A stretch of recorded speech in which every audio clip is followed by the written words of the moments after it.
Olá pessoal do 8º ano, tudo bem com vocês? Espero que sim. Professor Rafael aqui mais uma vez. Bom galera, para continuar os nossos estudos de informática, hoje nós vamos fazer a correção dos exercícios sobre o assunto Teoria da Informática 3, que nós vimos na aula passada, tá?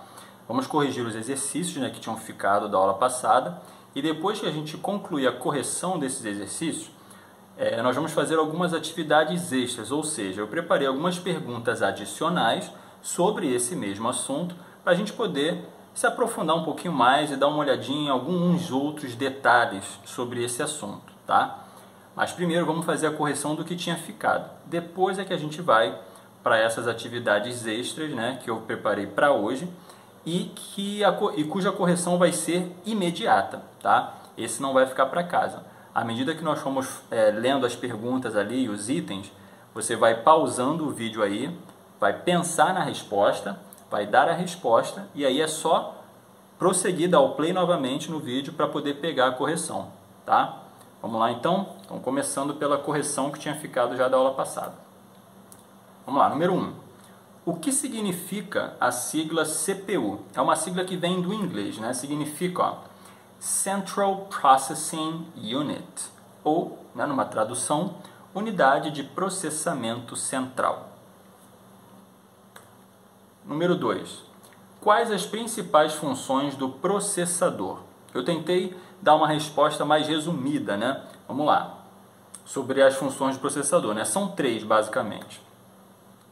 Realizar cálculos, manter o funcionamento de todos os equipamentos e programas, administrar e processar os programas e dados da máquina. Ok? Então essas são as 3 funções principais, do processador. Vamos continuar. Número 3.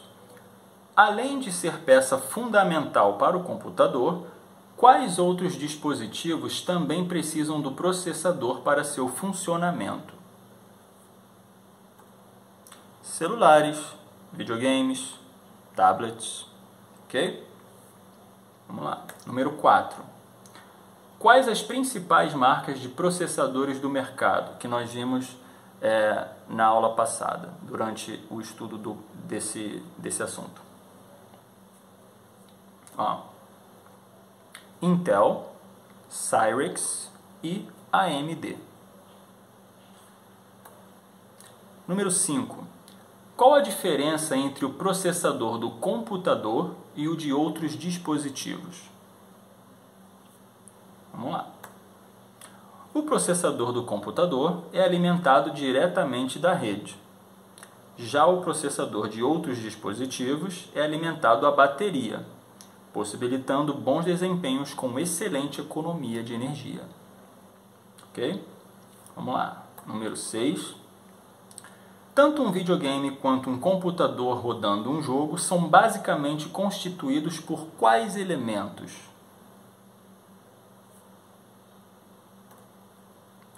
Processador, memória e placa de vídeo.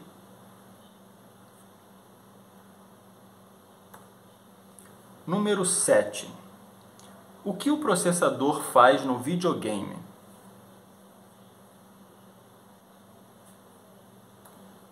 Faz os cálculos necessários e executa as funções do jogo. Vamos agora, número 8. Quais limitações possuem os notebooks, os laptops?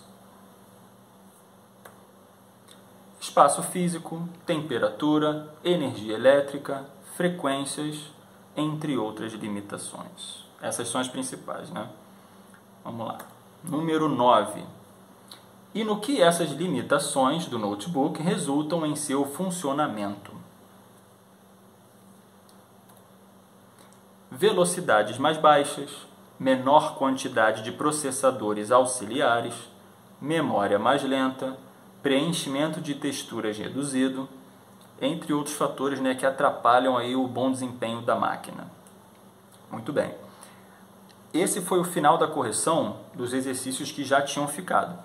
A partir do próximo slide, já vamos entrar nas atividades extras, que eu comentei. São perguntas adicionais sobre o assunto Teoria da Informática, Então vamos lá, só relembrando. Pergunta vai aparecer ali, eu vou fazer a leitura da pergunta para vocês vão ler junto comigo. Assim que eu terminar de ler a pergunta, vocês podem pausar o vídeo para poder pensar na resposta, né, e dar a resposta.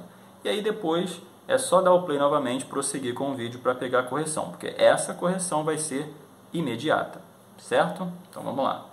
Começando lá então, ó, atividades extras, vamos começar aqui. Primeira pergunta. O processador fica acoplado a qual componente de hardware?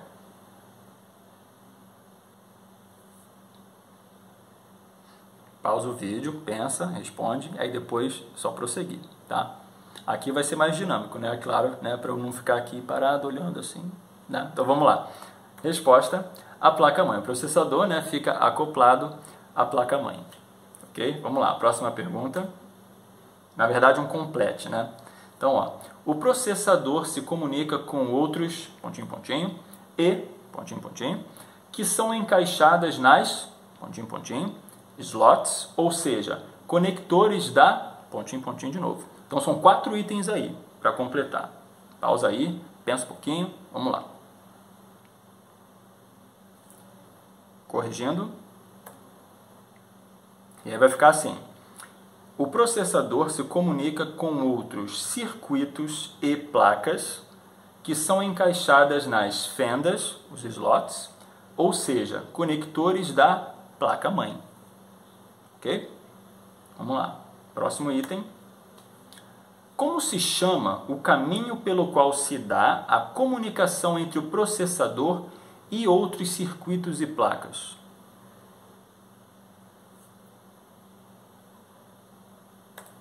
Barramento. Próximo item. Qual processador a Intel lançou em 2002? O Pentium 4. Em que ano a Intel lançou sua linha Core?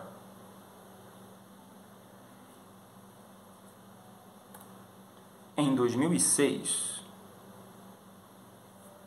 Vamos lá. A primeira investida da Cyrix no mercado foi com o processador CX486DX. Quando ele foi lançado? Em 1993. Próxima pergunta. Como se chama a fabricante de chipsets que comprou a Cyrix?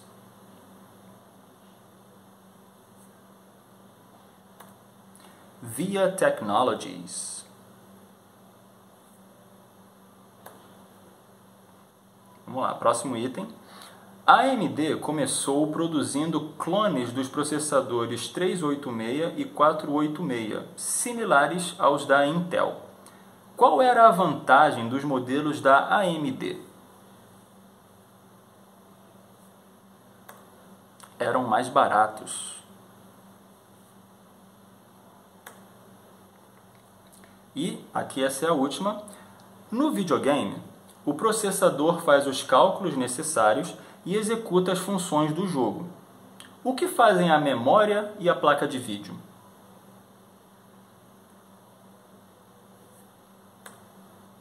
A memória guarda os dados do processador e os gráficos. A placa de vídeo processa os gráficos e os exibe na tela. Ok? Muito bem, pessoal. Então, é isso. Por hoje é só. Fico por aqui. Vejo vocês em breve.